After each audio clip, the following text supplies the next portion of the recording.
ইসলামের মধ্যে ইবাদতের প্রকৃতি হলো তিন ধরনের। এক নাম্বার শারীরিক ইবাদত, যেমন নামাজ, রোজা রাখা, জিকির আজকার করা, এগুলো শারীরিক স্পর্শতা ছাড়া হয় না। নামাজ পড়তে হলে আপনাকে রাখবে, রোজা রাখতে হলে আপনার শরীরের সম্পৃক্ততা রাখবে, আর জিকির আজকার করতে গেলেও আপনার দেহ মোবারকের গুরুত্বপূর্ণ জায়গা মুখ, জিকির আজকার করার জন্য জিহ্বা, এগুলো লাগবে। লাগবে কি লাগবে না? তাহলে ইবাদতের তিনটা প্রকৃতির মধ্যে এক নাম্বার হলো শারীরিক ইবাদত, শারীরিক ইবাদত। দুই নাম্বার আর্থিক ইবাদত, অর্থাৎ টাকা খরচ করে ইবাদত করা যায়, যেমন যাকাত। শরীরের প্রয়োজন নেই, বছর হিসাব করে আপনি গরিবদের হক দিয়ে দিলেই হয়ে যাচ্ছে। সাদকাতুল ফিতর, এভাবে আপনার পক্ষ থেকে গরিবদের হক দিয়ে দেওয়া, এটা হলো আর্থিক ইবাদত, টাকা খরচ করে ইবাদত। তিন নাম্বার হলো শারীরিক স্পর্শতা এবং আর্থিক স্পর্শতা, দুইটার মাধ্যমে আপনার ইবাদতের সম্পৃক্ততা আমরা খুঁজে পাই। সেটা হলো হজ। সেটা কি বলে? হজে টাকাও লাগে, মানুষও লাগে, ঠিক না? তাহলে ইবাদতের তিনটা প্রকৃতির, তিনটা রূপ আপনার শরীর, আমরা শরীয়তের মধ্যে পাই। জোর বলেন কয়টা? তিনটা। একটা হলো শারীরিক ইবাদত, যেমন নামাজ, রোজা, তারপরে জিকির আজকার, এগুলো। দুই নাম্বার হলো আর্থিক ইবাদত, যেমন যাকাত, সাদকাতুল ফিতর, কুরবানি, টাকা দিয়ে করতে হবে। তিন নাম্বার হলো শারীরিক এবং আর্থিক ইবাদত একসাথে হয়, সেটা হলো হজ। সেটা কি বলে? হজ। হজ এমন এক ইবাদত, টাকাও লাগে, মানুষও লাগে। টাকা আছে, মানুষ নেই, হজ করা যাবে না। মানুষ আছে, টাকা নাই, হজ করা যাবে না। দুইটাই লাগে, দুইটাই কি লাগে। তাহলে ইসলামের মধ্যে ইবাদতের রূপ হলো তিন ধরনের, শারীরিক, আর্থিক, শারীরিক আর্থিক, তিন ধরনের। কথা বুঝতে পেরেছেন? তাহলে হজ হলো তিন নাম্বার, টাকাও লাগবে, মানুষও লাগবে, শরীরও লাগবে। এই হজ, এটার একটা বিশাল পটভূমি, ইতিহাস আছে। আল্লাহ তাআলা কাবা শরীফের জিয়ারত করার জন্য, তাওয়াফ করার জন্য, একদিকে মানুষকে এগিয়ে যাওয়ার জন্য কোরআন কারীমের মধ্যে নির্দেশ দিয়েছেন। এটা পৃথিবীর ইতিহাসে প্রথমবার, সুবহানাল্লাহ বলেন। পৃথিবীর ইতিহাসে সর্বপ্রথম তৈরিকৃত, এই জমিনের মধ্যে স্থাপিত যে ঘর, সেই ঘর হলো কাবা। সেই ঘর কি বলে? কাবা। প্রিয় ভাইরা আমার, এক শায়ের বলেছেন এরকম, কাবা বুনিয়াদ খলিলে আযরস্ত, কাবা বুনিয়াদ খলিলে আযরস্ত, দিল গুজরগাহে জলিলে আকবরস্ত। কাবা এটা খুব গুরুত্বপূর্ণ একটা জায়গা, মুসলমানদের ঈমানের সাথে সম্পৃক্ত এবং সর্বোচ্চ জায়গা। এই জায়গার সাথে কোনো বিরোধ মুসলমান কোনদিন বরদাস্ত করতে পারে না। যে ভাই আমার, এরপরেও এটার সাথে একটা সম্পৃক্ত কথা এটা এসেছে এরকম, কাবার চেয়ে মানুষের অন্তরটা সরাসরি তৈরি করেছেন কে? আল্লাহ। আর কাবা এই দুনিয়ার জমিনে আল্লাহ মানুষ দিয়ে কি করলেন? তৈরি করালেন। একটা তৈরি সৃষ্টিকারী সরাসরি কে? আল্লাহ, সেটা হলো মানুষের অর্থ। আরেকটা কাবা, সেটার সৃষ্টিকারী হলো মানুষ। এখানে একটা গুরুত্বপূর্ণ বিষয়, সেটা হলো এটাই যে মানুষের অন্তরে কষ্ট দেওয়া, এটা কাবা ভাঙার চেয়ে খুবই ন্যাক্কারজনক। কারণ কারো অন্তরে, কারো কলবে, হৃদয়ে, মনে যদি আপনি আঘাত করেন, ওই মানুষ যতক্ষণ ক্ষমা করে না ততক্ষণ আল্লাহ ওই বান্দার ক্ষমা করে না। কিন্তু আপনি যদি আল্লাহর কাছে সরাসরি কোন বিষয়ে বলেন, আল্লাহ সেটা কবুল করতে রাজি। প্রিয় ভাইরা আমার, তাহলে এই কাবাঘর হলো পৃথিবীর জমিনের সবচেয়ে প্রাচীন এবং সর্বপ্রথম নির্মিত আল্লাহর পক্ষ থেকে আল্লাহর আনুগত্যের জন্য, আল্লাহর ইবাদতের জন্য বান্দাদের উদ্দেশ্যে সর্বপ্রথম ঘর। সর্বপ্রথম কি ঘর? আল্লাহ তাআলা কোরআনুল কারীমের 3 নম্বর সূরা আল ইমরানের 96 নম্বর আয়াতে স্পষ্ট করে জানিয়ে দিলেন এভাবে, ইন্না আউওয়ালা বাইতিন উদিআ লিন-নাসি লাল্লাযী বিবাক্কাতা মুবারাকান ওয়া হুদাল লিল-আলামিন। আল্লাহু আকবার। আল্লাহ তাআলা বললেন, পৃথিবীর জমিনে সমগ্র মানব জাতির জন্য আল্লাহর ইবাদতের উদ্দেশ্যে, আল্লাহর আনুগত্যের উদ্দেশ্যে সর্বপ্রথম নির্মিত ঘর হলো কাবা। আর এটাকে আল্লাহ তাআলা বরকতময় করে দিয়েছেন। 3 নাম্বার বৈশিষ্ট্য দিয়ে দিলেন, হুদাল লিল-আলামিন। গোটা পৃথিবীবাসীর জন্য এই ঘর হলো পথ প্রদর্শক। সুবহানাল্লাহ। আল্লাহ তাআলা এই আয়াতের মধ্যে 3টা নিদর্শন উল্লেখ করলেন। 1 নাম্বার হলো এই ঘর পৃথিবীর জমিনে সর্বপ্রথম নির্মিত ঘর। রাসূল করিম সাল্লাল্লাহু আলাইহি ওয়াসাল্লাম কে সাহাবায়ে কেরামদের একজন সাহাবী আবু যর গিফারি রাদিয়াল্লাহু তাআলা আনহু জিজ্ঞেস করলেন, ও আল্লাহর রাসূল, আইয়ু মসজিদিন উদিআ ফিল আরদি আউয়াল, পৃথিবীর জমিনে সর্বপ্রথম নির্মিত ঘর কোনটি? আল্লাহর রাসূল বললেন, আল মসজিদুল হারাম। মসজিদ হারাম তথা কাবা শরীফে হলো পৃথিবীর জমিনে সর্বপ্রথম নির্মিত ঘর। এরপর কোনটি? আল্লাহ রাসূল বললেন, আল মসজিদুল আকসা। মসজিদ আকসাই এরপরে আল্লাহ তাআলা তৈরি করে দিয়েছেন। সুবহানাল্লাহ। এরপর সাহাবী জিজ্ঞেস করলেন, কম্বাইনাহুমা, এই দুইটা ঘর, আল্লাহর ঘর তৈরি করতে গিয়ে মাঝখানে কতটুকু সময় দূরত্ব ছিল? আল্লাহ রাসূল জানালেন, 40 সানাতান। মক্কার জমিনে কাবা নির্মাণ করার পরে মসজিদুল আকসা আল্লাহ নির্মাণ করার জন্য ঘোষণা দিলেন। এই মসজিদুল আকসা আর মক্কাতুল মুকাররমায় অবস্থিত মসজিদুল হারাম, দুইটা নির্মাণের মাঝখানে সময় ছিল 40টা বছর। সুবহানাল্লাহ। তাহলে 40 বছরের ব্যবধানে আল্লাহ এই জমিনে ঘর তৈরি করলেন কয়টা? আর জোর বলেন কয়টা? দুইটা। এরপরে এই জমিনের মধ্যে দ্বিতীয় আরেকটি ঘর আল্লাহ তাআলা তৈরি করার নির্দেশ দিলেন। এই জমিনের মধ্যে আপনি যদি কোথাও ভ্রমণ করতে চান মসজিদের দিক দিয়ে, 3টা মসজিদ ছাড়া কোথাও ভ্রমণ করা যাবে না। যদিও করেন সওয়াব নাই, কিন্তু 3টা মসজিদের দিকেই ভ্রমণ করলেই, আপনি যদি ঘুরে ফিরে দেখেন, পরিদর্শন করেন, সওয়াব যিনি দান করবেন তিনি কে?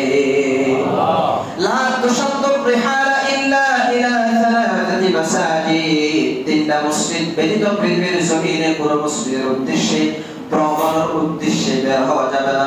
1 নাম্বার হলো মসজিদুল হারাম, 2 নাম্বার হলো মসজিদুর রাসূল সাল্লাল্লাহু আলাইহি ওয়াসাল্লাম, 3 নাম্বার হলো মসজিদুল আকসা। সুবহানাল্লাহ। সুবহানাল্লাহ। তাহলে পৃথিবীর জমিনে ভ্রমণ করা যাবে কয়টা মসজিদে? 1 নাম্বার হলো মসজিদুল হারাম, 2 নাম্বার হলো মসজিদুর রাসূল সাল্লাল্লাহু আলাইহি ওয়াসাল্লাম, 3 নাম্বার হলো মসজিদুল আকসা। এছাড়া অন্য কোন মসজিদের দিকে আপনি যদি ভ্রমণ করেন সওয়াব নাই, কিন্তু এই 3টা মসজিদের দিকে যদি আপনি ভ্রমণ করেন, আপনি যদি সফর করেন, আপনার আমলনামায় সওয়াব যিনি দান করে আপনার আমলনামাকে ভরপুর করে দিবেন একজন, তিনি কে? প্রিয় ভাইরা আমার, তাহলে পৃথিবীর জমিনে সর্বপ্রথম নির্মিত ঘর, যে ঘরটি আল্লাহ এই জমিনে বান্দাদের ইবাদতের জন্য প্রথম নির্মাণ করেছেন, আল্লাহ তাআলার ইবাদতের উদ্দেশ্যে, আল্লাহর আনুগত্যের উদ্দেশ্যে, সেই ঘরটির নাম হলো কাবা। সেই ঘরটির নাম কি? আল্লাহ তাআলা বললেন, আল্লাযী বিবাক্কাতা মুবারাকান ওয়া হুদাল লিল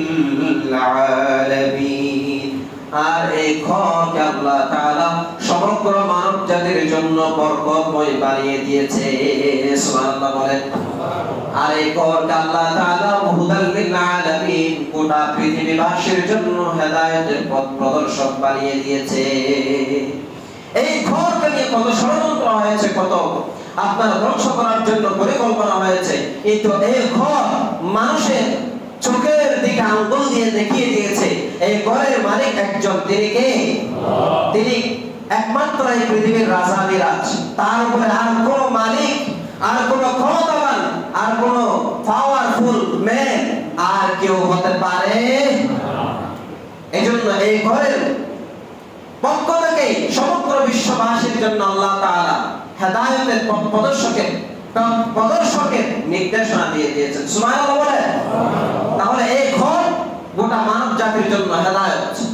প্রিয় ভাইরা আমার, এই ঘর আল্লাহ তাআলা তৈরি করার পরে যখন নূহ আলাইহিস সালাতু ওয়াস সালামের জামানায় মহাপ্লাবন সৃষ্টি হয়েছিল, গোটা মানব জাতির হেদায়েতের পথ প্রদর্শকের জায়গা বাইতুল আতিক, কাবা শরীফ আপনার মহাপ্লাবনের কারণে মাটির নিচে পড়ে যায়।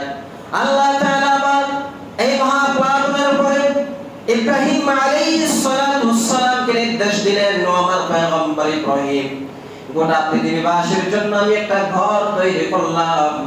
মহাপ্লাবনের কারণে সেই ঘরটি মাটির নিচে পড়ে গেছে, সেই ঘরটি আবার তোমার পক্ষ থেকে নির্মাণ করে দাও। ইব্রাহিম আলাইহিস সালাতু ওয়াস সালাম ইসমাঈল আলাইহিস সালাতু ওয়াস সালামকে সঙ্গে করে ওই ঘর পুনরায় নির্মাণ করেছেন। সেই জন্য এই ঘরকে বলা হয় বাইতুল আতিক। সুবহানাল্লাহ বলেন। তাহলে এই ঘরের মক্কা, মক্কা একটা নাম আমরা পেলাম, মক্কার জমিন অবস্থিত মক্কা। আরেকটা নাম আমরা পেলাম, সেটা হলো বাইতুল আতিক। বাইতুল আতিক কেন বলা হয়? ওই যে পুরানা ভিত্তি কাবা শরীফের উপরে ইব্রাহিম আলাইহিস সালাতু ওয়াস সালাম পুনরায় যেহেতু এই ঘর নির্মাণ করলেন, সেই কারণে ওই প্রাচীন ঘর পুনর্নির্মাণ করার কারণে এই ঘরকে বাইতুল আতিক বলা হয়। সুবহানাল্লাহ বলেন। যে ভাইরা আমার, তাহলে এই ঘর পুনরায় নির্মাণ করলেন হযরত ইব্রাহিম আলাইহিস সালাতু ওয়াস সালাম। নির্মাণ করার পরে আল্লাহ ঘোষণা দিলেন, আমার ইব্রাহিম, গোটা পৃথিবীবাসীর জন্য তোমার পক্ষ থেকে ঘোষণা দিয়ে দাও তারা যেন এই ঘরে হজ করতে চলে আসে। আল্লাহ বললেন, ওয়াআযিন ফিন নাসি বিল হজ্জি ইয়াতুকা রিজালান ওয়া আলা কুল্লি দামিরি ইয়াতিনা মিন কুল্লি ফাজ্জিন আমিক। আল্লাহু আকবার। আল্লাহ বললেন, ওয়াআযিন ফিন নাস বিল হজ্জ, ও ইব্রাহিম, সমগ্র মানব জাতির উদ্দেশ্যে আপনি ঘোষণা দিয়ে দিন তারা যেন হজ করার জন্য চলে আসে। ইয়াতুকা রিজালান, তারা তোমার কাছে চলে আসবে পায়ে হেঁটে। ওয়া আলা কুল্লি দামিরি ইয়াতিনা মিন কুল্লি ফাজ্জিন আমিক, কৃষকায় উটের পিঠে সওয়ার হয়ে আর হেঁটে হেঁটে তারা তোমার এই ঘর তাওয়াফ করার জন্য দূর দূরান্ত রাস্তা দিয়ে পথ দিয়ে হেঁটে হেঁটে ঘরের উদ্দেশ্যে চলে আসবে। ইব্রাহিম আলাইহিস সালাতু ওয়াস সালাম আল্লাহর কাছে আরজ করলেন, ও আল্লাহ, এখানে কোনো মানুষ নাই, জন নাই, এরকম জনমানবহীন একটা এলাকার মধ্যে আমি কিভাবে হজের জন্য মানুষকে ঘোষণা দিব, কার কাছে দিব? আল্লাহ রাব্বুল আলামিন বললেন, ও ইব্রাহিম, তোমার কাজ হলো ওয়াআযিন ফিন নাস বিল হজ্জ, হজের ঘোষণা মুখ দিয়ে দিয়ে দেওয়া আর সমগ্র মানব জাতির উদ্দেশ্যে তাদের কর্ণকুহরে এই আওয়াজ পৌঁছে দেওয়ার দায়িত্ব আমি রব্বুল আলামিনের। আল্লাহু আকবার। এরপর আল্লাহ তাআলার পয়গম্বর ইব্রাহিম আলাইহিস সালাতু ওয়াস সালাম কুবাইস নামক একটা পাহাড়ের উঁচু জায়গায় উঠে ঘোষণা দিয়ে দিলেন, সমগ্র মানব জাতির উদ্দেশ্যে তিনি বর্ণনা করলেন, ও মানব জাতি, তোমাদের রব আল্লাহ তাআলা তোমাদের ইবাদতের জন্য একটা ঘর নির্মাণ করেছে, আর এই ঘরের তাওয়াফ করার জন্য, এই ঘরের ইবাদত করার জন্য, এই ঘরের উদ্দেশ্যে রওনা দিয়ে দেওয়ার জন্য তোমাদেরকে আদেশ করেছে। সুবহানাল্লাহ বলেন। এবার আল্লাহ তাআলা ইব্রাহিম আলাইহিস সালাতু ওয়াস সালামের এই আওয়াজগুলো গোটা দুনিয়ার মধ্যে যত মানুষ সৃষ্টি হয়েছে, হবে, হচ্ছে, হবে, সমস্ত মানুষের কর্ণকুহরের মধ্যে ইব্রাহিম আলাইহিস সালাতু ওয়াস সালামের আওয়াজগুলো পৌঁছে দিয়েছেন। যারা এই আওয়াজ শুনতে পেয়েছে তারা সঙ্গে সঙ্গে বলেছে আল্লাহুম্মা লাব্বাইক, আল্লাহু আকবার, আল্লাহুম্মা লাব্বাইক বলে তারা হাজিরা দিয়েছে। এই হাজিরা যে মানুষগুলো দিয়েছে তারা জিন্দেগিতে এই জমিনে ভূমিষ্ঠ হওয়ার পরে অবশ্যই আল্লাহর এই ঘর অবশ্যই হজ করার উদ্দেশ্যে যেতে পারবে। সুবহানাল্লাহ বলেন। আল্লাহ তাআলা আমাদের সকলকে এই ঘরের হজ করার তৌফিক দান করুন, পড়ি আমিন। আরো জোরে পড়ি আমিন। তাহলে যারা আওয়াজ শুনেছে তারা সঙ্গে সঙ্গে কি বললেন? আল্লাহুম্মা লাব্বাইক।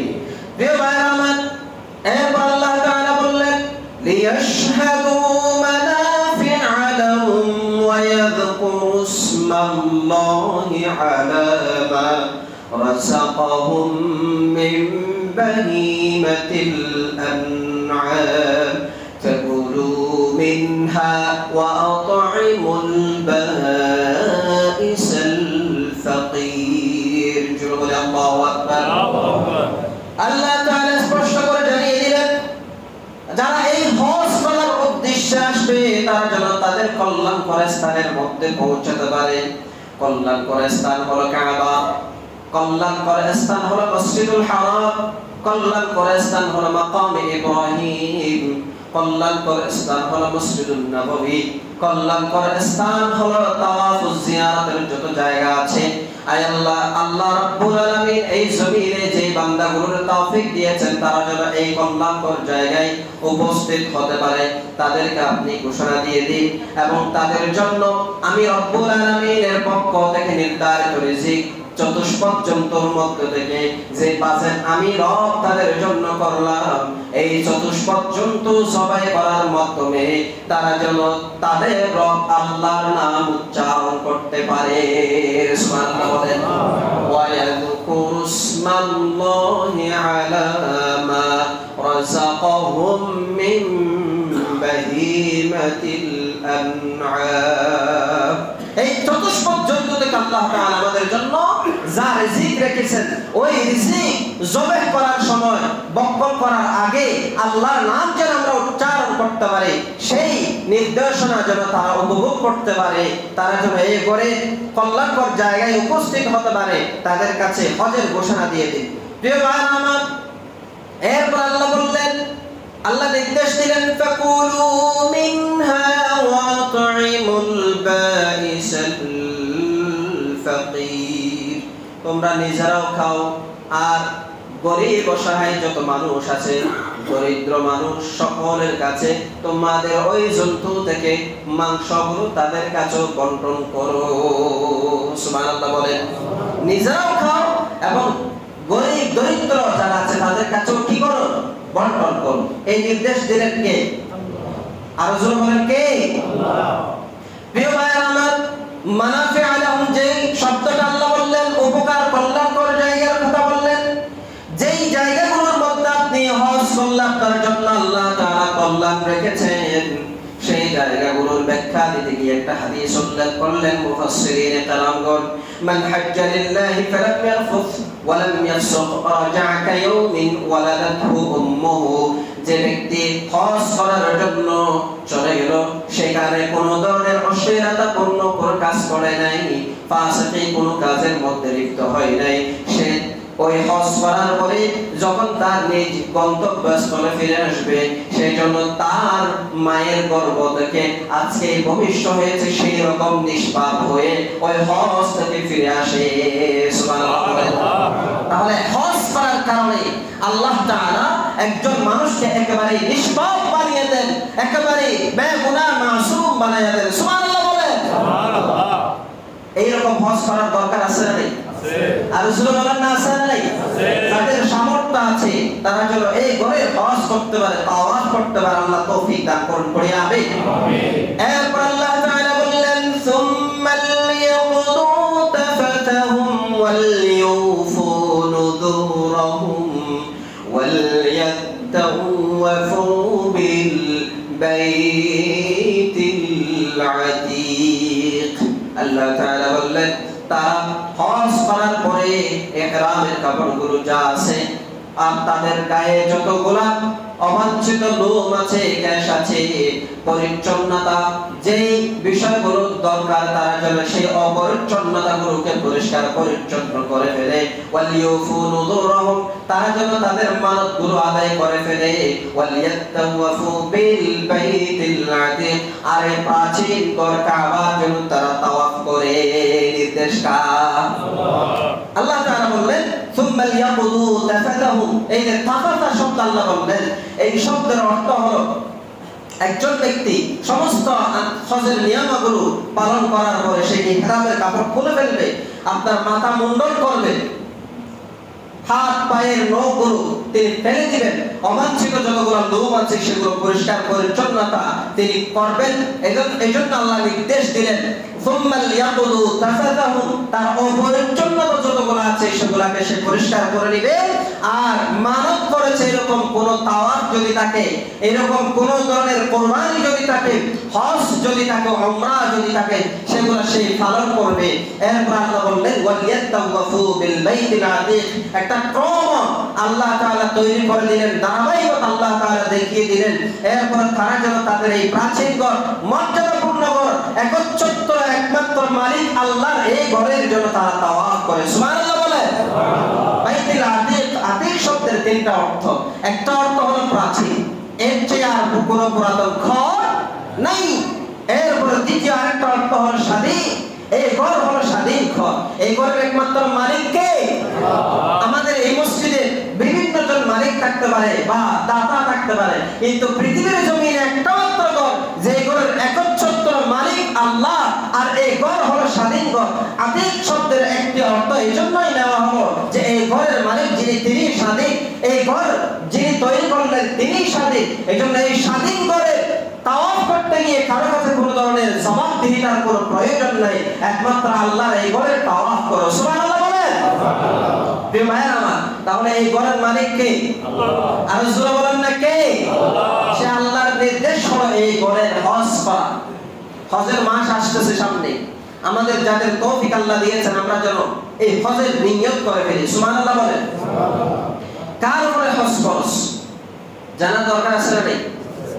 আল্লাহ তাআলা কুরআনুল কারীমের মধ্যে ইরশাদ করলেন ফীহি আয়াতুম বাইয়িনাতুম মাকামু ইব্রাহিম ওয়া মান দাখালাহু কানা আমিনা ওয়া লিল্লাহি আলান নাসি হিজ্জুল বাইতি মান ইসতাতা'a ইলাইহি সাবিলা ওয়া মান কাফারা ফাইন্না আল্লাহা গনিয়্যুন আনিল আলামিন। জোরে বলে আল্লাহু আকবার।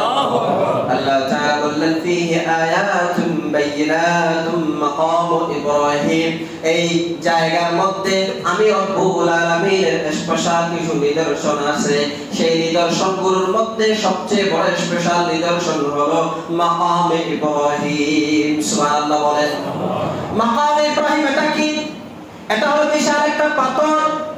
আল্লাহ তাআলা এই পাথরটিকে জান্নাত থেকে ওই জায়গায় স্থাপন করলেন, যে পাথরটির উপরে দাঁড়িয়ে আল্লাহ রাব্বুল আলামিনের পয়গম্বর ইব্রাহিম আলাইহিস সালাতু ওয়াস সালাম পুনর্নির্মাণ করেছিলেন কাবা শরীফের। সুবহানাল্লাহ বলেন। আর এই মাকাম ইব্রাহিম এটা কেমন পাথর দেখেন? ইব্রাহিম আলাইহিস সালাতু ওয়াস সালাম এই পাথরের উপরে দাঁড়িয়ে যখন ওই কাবা ঘরের পাথরগুলো উপরে উঠাতেন, অটোমেটিক্যালি নিচ থেকে ওই পাথরটা ইব্রাহিম আলাইহিস সালামের যতটুকু প্রয়োজন ততটুকু উপরে উঠে যেতেন। আবার যখন প্রয়োজন শেষ হয়ে যেত পাথরটা আস্তে আস্তে নিচে নেমে যেত। আবার যখন প্রয়োজন হতো পাথরের উপরে ইব্রাহিম আলাইহিস সালাম দাঁড়াতেন আর পাথরটা উপরে উঠে যেত। প্রয়োজন শেষ হলে আবার পাথরটা নিচে নেমে যেত। সুবহানাল্লাহ বলেন। এইরকম দাঁড়ানোর কারণে এই পাথরের উপরে আল্লাহ তাআলার কি অলৌকিক বিষয়, ইব্রাহিম আলাইহিস সালামের পদচিহ্ন ওই পাথরের উপরে লেগে গেছে। আর আল্লাহ তাআলা গোটা পৃথিবীবাসীর জন্য ইব্রাহিম আলাইহিস সালামের ওই পদচিহ্ন লেগে যাওয়া পাথরটার উপরে নামাজ আদায় করা সকলের জন্য আল্লাহর নির্দেশ হয়ে গেছে। সুবহানাল্লাহ বলেন। আল্লাহ তাআলা কোরআনুল কারীমের মধ্যে বললেন, ওয়া ইয জাআলনাল বাইতা মাতাবাতাল লিন-নাসি ওয়া আমনা ওয়াত্তাখিযু মিন মাকামি ইব্রাহিম মুসাল্লা। জোরে বলেন আল্লাহু আকবার। আল্লাহ তাআলা বললেন, স্মরণ করো সে সময় যখন ইব্রাহিম আলাইহিস সালাতু ওয়াস সালাম একটা মাকাম ইব্রাহিম আলাইহিস সালাতু ওয়াস সালাম বিশাল একটা পাথরের উপরে দাঁড়িয়ে কাবা ঘরকে পুনর্নির্মাণ করছিলেন। আর ওই ইব্রাহিমের পদচিহ্ন আমি রব্বুল আলামিনের কুদরতি ইশারায় ওই পাথরের উপরে লেগে যায়। আর ওই পাথর যেখানে আছে সেই জায়গাটা আমি প্রত্যেকটা মানব জাতির জন্য প্রত্যাবর্তন স্থল, মিলন স্থল বানিয়ে দিলাম। সুবহানাল্লাহ বলেন। কেমন মিলন স্থল? একজন মানুষ যখন একবার হজ করতে যায়, তার আগ্রহ আপনার চলে আসার সময় আরো বেড়ে যায়। পরবর্তী বছর আবার কখন ওই কাবা চত্বরে গিয়ে জিয়ারা করবে, আবার কখন ওই মাকাম ইব্রাহিমের মধ্যে গিয়ে নামাজ আদায় করবে, আবার কখন মসজিদুন নববীর জিয়ারত করবে। তার দিলের ভিতরে সেই আগ্রহ আরো বেশি বেড়ে যায়, ঠিক কিনা? একজন মানুষ যখন একটা উমরা শেষ করে চলে আসে, আবার যাওয়ার আগ্রহ জাগে, ঠিক কিনা বলেন? এজন্য আল্লাহ বললেন, মাতাবাতাল লিন-নাস, গোটা মানব জাতির মিলন স্থল, কেন্দ্রস্থল আমি রব্বুল আলামিন এই কাবা চত্বরটাকে বানিয়ে দিলাম। মানুষের সমগ্র পৃথিবীর মানুষগুলো এই জায়গায় আসবে, চলে যাওয়ার সময় আবার আগ্রহ বাড়বে, আবার ওই মানুষগুলো এই জায়গায় আসার জন্য নিয়ত করবে। আমি রব তাদেরকে তৌফিক দিয়ে এই জায়গায় বারবার আগমন ঘটাবো। এইজন্য রব্বুল আলামিন ঘোষণা দিলেন, মাতাবাতাল লিন-নাসি ওয়া আমনা, এই ঘরকে নিরাপত্তা দান করলেন। আর এই ঘরকে সমগ্র মানব জাতির জন্য আমার আল্লাহ তাআলা মিলন স্থল, কেন্দ্রবিন্দু বানিয়ে দিয়েছে। সুবহানাল্লাহ বলেন। এরপর আল্লাহ বললেন, ওয়াত্তাখিযু মিন মাকামি ইব্রাহিম মুসাল্লা। ইব্রাহিম আলাইহিস সালাতু ওয়াস সালাম যেই পাথরের উপরে দাঁড়িয়ে কাবা ঘরকে পুনর্নির্মাণ করেছে, পদচিহ্ন লেগে গিয়েছে, ওই জায়গাটা তোমাদের জন্য মুসাল্লা, নামাজের স্থান হিসাবে গ্রহণ করে নাও। কার নির্দেশ? আর রাসূলুল্লাহ কার নির্দেশ? তাহলে ইব্রাহিম আলাইহিস সালাতু ওয়াস সালামের পদচিহ্ন আমাদের জন্য বরকতময় বানিয়ে দিলেন যিনি, তিনি কে? আর রাসূলুল্লাহ কে? এরপর আল্লাহ তাআলা বললেন, ওয়ামান দাখালাহু কানা আমিনা, আর এই ঘরের মধ্যে, এই ঘরের এরিয়ার ভিতরে যারাই প্রবেশ করবে তাদেরকে নিরাপত্তা দান করবেন যিনি, তিনি কে? আব্রাহা বাদশা যখন 570 খ্রিস্টাব্দে এই ঘর ভাঙার জন্য এসেছিল, এই ঘর চূর্ণ বিচূর্ণ করার জন্য যখন এসেছিল, আব্রাহা বাদশাকে আবাবিল পাখির মাধ্যমে মাটির সাথে তার সৈন্য সামন্ত সহ যিনি মিশিয়ে দিলেন, তিনি কে? আল্লাহ তাআলা তখনও ছিলেন, এখনো আছে। এই কাবা ঘরের সমস্ত জায়গাগুলোকে নিরাপত্তা দান করেছেন। আর এই ঘরের মধ্যে যারা অবস্থান করেন তাদেরকেও নিরাপদ যিনি রাখতে পারেন, তিনি কে?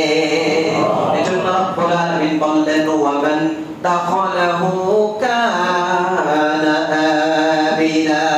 জোরে আল্লাহু আকবার। কারা এই ঘরের হজ করবে? আল্লাহ তাআলা বললেন, ওয়ালিল্লাহি আলান নাস হিজ্জুল বাইতি মান ইসতাতা ইলাইহি সাবিলা।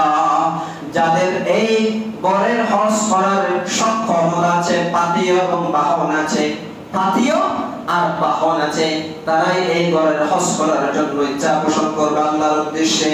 আল্লাহ তাআলা সেটা স্পষ্ট করে বর্ণনা করলেন। হাদিস থেকেও আমরা জানতে পারি কোন কোন মানুষ এই ঘরের হজ করতে পারবে। এক নম্বর, যে ব্যক্তি এই ঘরের হজ করার ইচ্ছা পোষণ করবে তাকে মুসলমান হতে হবে। কে হতে হবে বলেন? মুসলমানদের উপরে হজ করা ফরজ নয়, ওয়াজিব নয়, সুন্নাত নয়। অমুসলিমরা সেই এরিয়ার ভিতরে ঢুকতে পারে না। এই জন্য জাতের নায়কের কাছে একজন প্রশ্ন করেছিল একটা সময়, বলিয়াগঞ্জ বলতে আপনারা হয়তো দেখেছেন কিনা জানি না।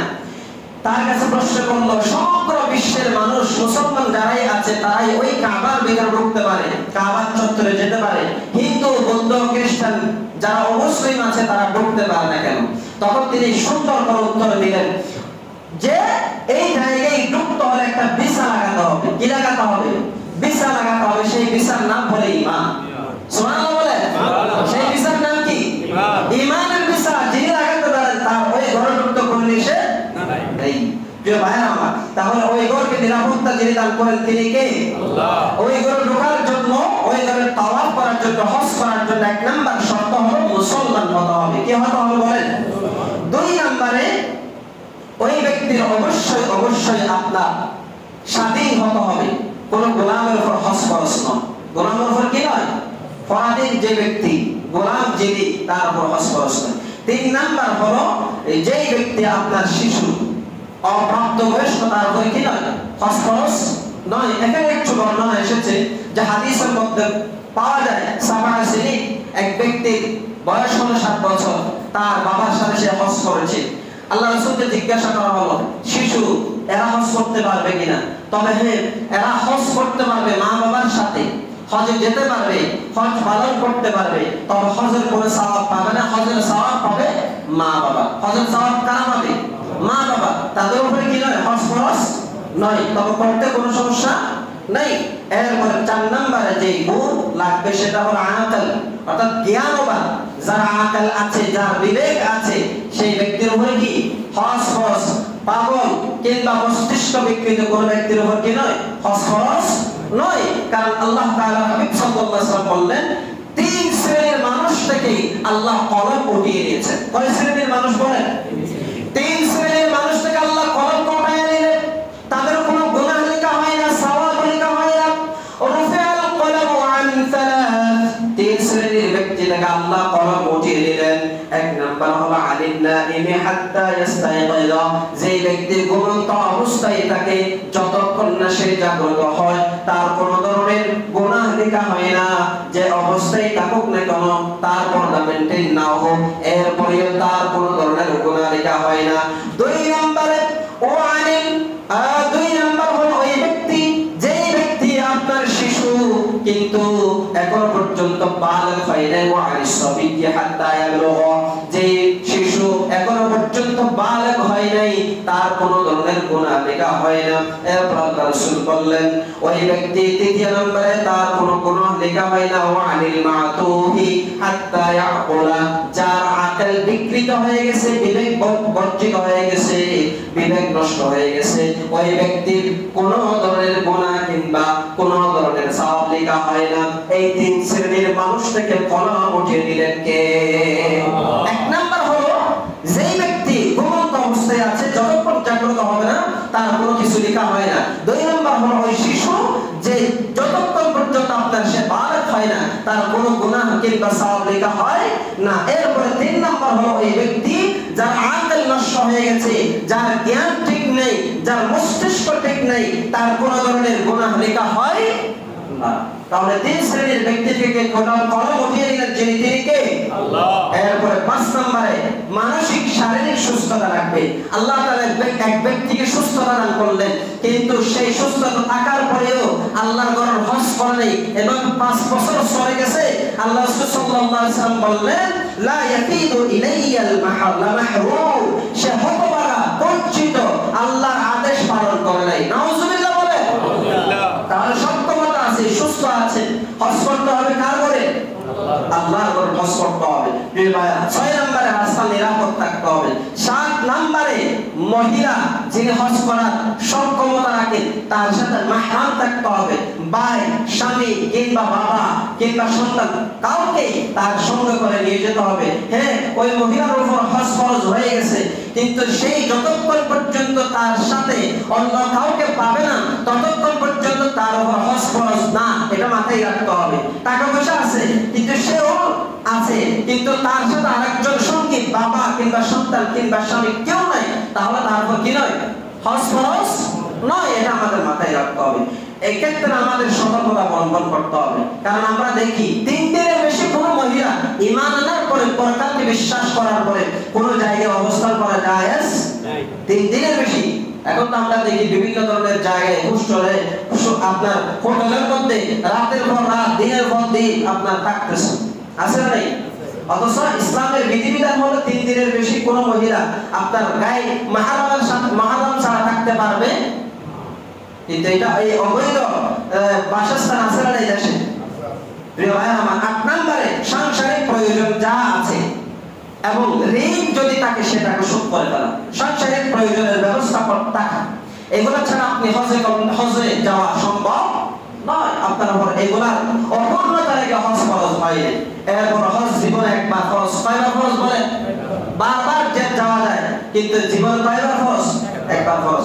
এরপর দ্রুত আপনার যখনই হজ ফরজ হয় তখনই হজ সম্পন্ন করা, কারণ আল্লাহ রাসূল বলতেন মান আওয়াদাল হজ ফালিয়াতাআজ্জাল, যে হজের ইচ্ছা করবে সে যেন তাড়াতাড়ি হজ সম্পন্ন করে, কারণ কদ ইয়ামরাদুল মারিদ, সেই কঠিন রোগে রোগাক্রান্ত হয়ে যেতে পারে। ওয়াতাদিল্লু দাল্লা, তার যে সব সামান ছিল সেগুলো হয়তো তার পাতিয়ে যেটা ছিল সেটা হয়তো নষ্ট হয়ে যেতে পারে, যানবাহন নষ্ট হয়ে যেতে পারে, কোনো সমস্যার সৃষ্টি হতে পারে। ওয়াতাআরিদুল হাজা, অথবা তার কোনো বিশাল একটা প্রয়োজন দেখা দিতে পারে যেখানে তার টাকা পয়সা খরচ করাটা বাধ্যতামূলক হয়ে যায়। সেজন্য এই সময়টা আসার আগে যখনই আল্লাহ হজ ফরজ করেছে, যখনই ফরজ হয়ে গেছে, তখনই কি করতে হবে বলে? হজ সেরে ফেলতে হবে। আল্লাহ তাআলা আমাদের সকলকে বুঝবা আর আমল করবার তৌফিক দান করুন। ওয়া মা তৌফিক ইল্লা বিল্লাহ। আসসালামু আলাইকুম ওয়া রাহমাতুল্লাহি ওয়া বারাকাতুহু।